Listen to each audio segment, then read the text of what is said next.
Most people see a janitor and immediately assume they know the rest of the story.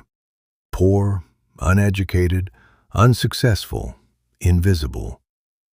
But what if I told you one of those invisible people walked into the same building every day, not just to clean it, but to study it?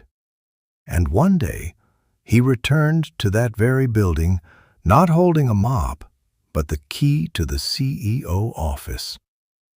Michael Harris was 32 years old when he accepted a job as a night janitor at one of the largest technology companies in Chicago.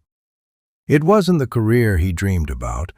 He had once imagined owning a business, leading a company, building something that mattered. Instead, life had other plans. His father passed away unexpectedly. Medical bills buried the family in debt. His small construction business collapsed during a recession. Within 2 years, he lost almost everything: his savings, his house, even many of the friends who once promised to stand beside him. When the janitor position became available, he accepted it without complaining. Not because he lacked ambition, but because responsibility came before pride. Every evening at 6 o'clock, while hundreds of employees walked out of the building, Michael walked in.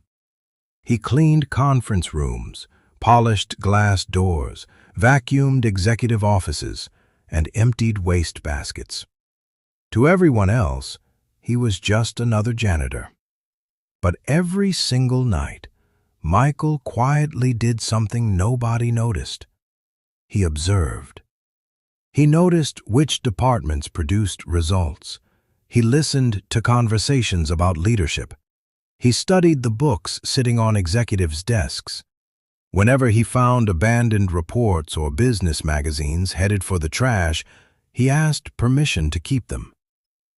Every night after finishing his cleaning, he sat alone in the cafeteria reading about management, finance, marketing, leadership, and technology.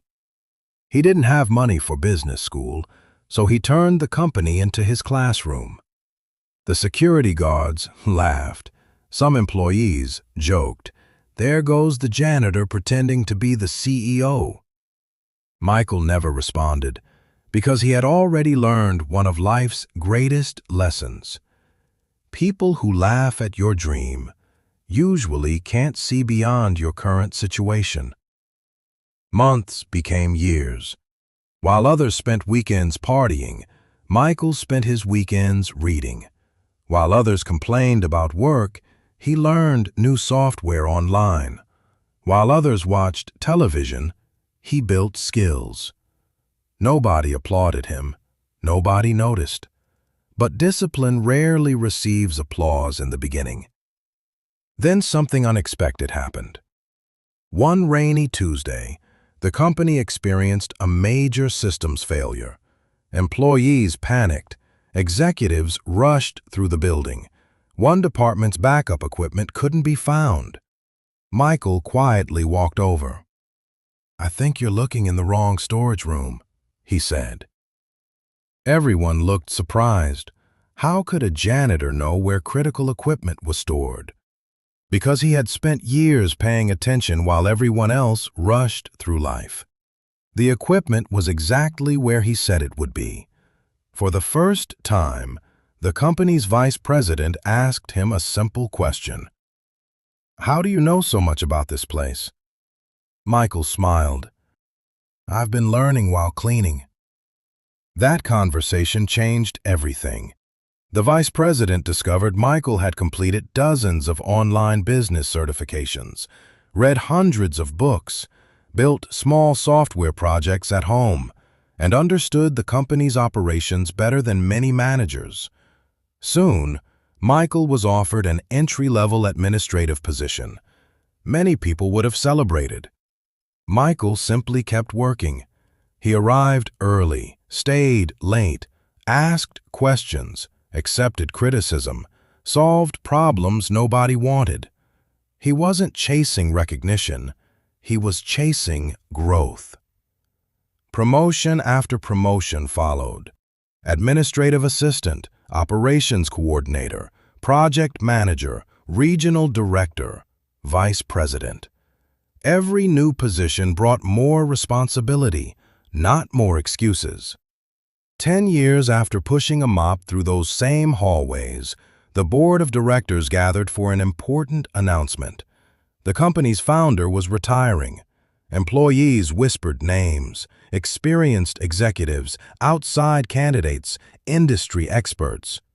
Nobody expected the next words.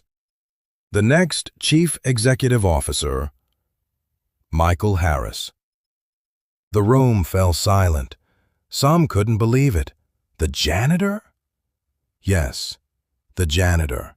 The man who spent years cleaning floors had also spent years building himself. His title changed. His character never did. On his very first day as CEO, Michael walked into the janitor's supply room. He thanked every member of the cleaning staff personally. Then he said something nobody forgot. Never underestimate the person doing today's humble work.